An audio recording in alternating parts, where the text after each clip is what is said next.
ایک دفعہ کا ذکر ہے کہ ایک جنگل میں 3 دوست رہا کرتے تھے، جن میں ایک چوہا، کچھوا اور کوا شامل تھے۔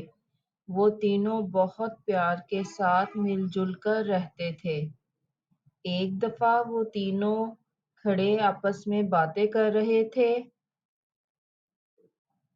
کہ وہاں ایک ہرن آیا جو بہت ہی پیارا اور معصوم تھا۔ کوے نے ہرن سے پوچھا کہ تم کہاں سے آئے ہو؟ پہلے تو کبھی تمہیں اس جنگل میں نہیں دیکھا۔ ہرن کہنے لگا کہ میں پاس کے دوسرے جنگل سے آیا ہوں، وہاں میرا کوئی دوست نہیں تھا۔ یہ کہہ کر ہرن اداس ہو گیا۔ اسے اداس دیکھ کر کچھوا کہنے لگا، کوئی بات نہیں، آج سے تم ہمارے دوست ہو۔ پہلے ہم 3 دوست تھے، اب ہم 4 دوست ہو جائیں گے۔ یہ سن کر ہرن بہت خوش ہوا۔ اب وہ چاروں مل کر کھیلتے اور روزانہ صبح صبح اپنے اپنے کھانے کی تلاش میں الگ الگ ہو جاتے اور شام کو اکٹھے ہو جاتے۔ ایک دن جب کوا، کچھوا اور چوہا اپنی جگہ پر آ گئے تو دیکھا کہ ہرن نہیں آیا۔ کچھوا کہنے لگا کہ اب تو سورج بھی غروب ہو گیا ہے، ہرن اتنی دیر نہیں کرتا، وہ کسی مصیبت میں نہ ہو، اسے ڈھونڈنا چاہیے۔ کوا کہنے لگا کہ میں اڑ کر جاتا ہوں اور دیکھ کر آتا ہوں، آپ یہی انتظار کریں۔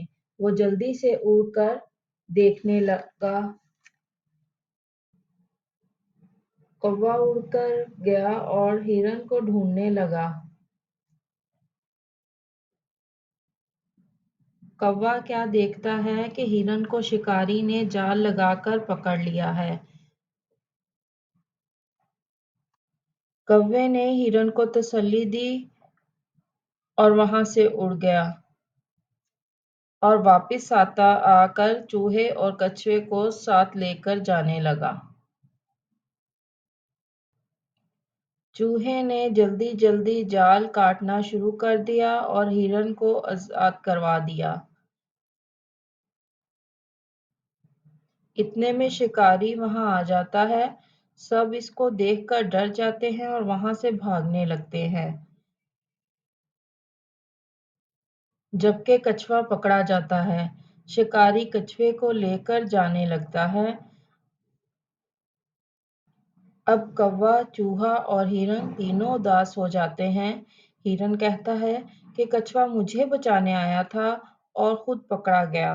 کوا کہتا ہے کہ ایک ترکیب ہے، ہم کچھوے کو بچا لیں گے، ہم 3 ہیں اور وہ شکاری 1۔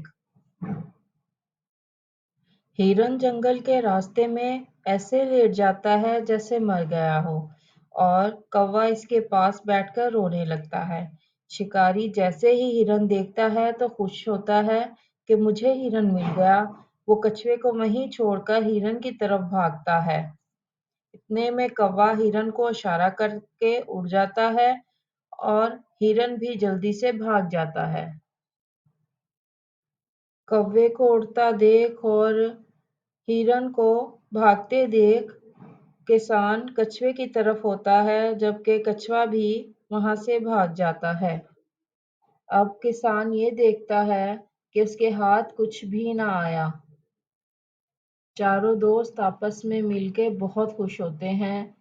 پیارے بچوں، اس کہانی سے ہمیں یہ سبق ملتا ہے کہ آپس میں مل جل کر رہنے سے سب کا فائدہ ہوتا ہے اور سب کو ہمیشہ مل جل کر رہنا چاہیے، کیونکہ اتفاق میں ہی برکت ہے۔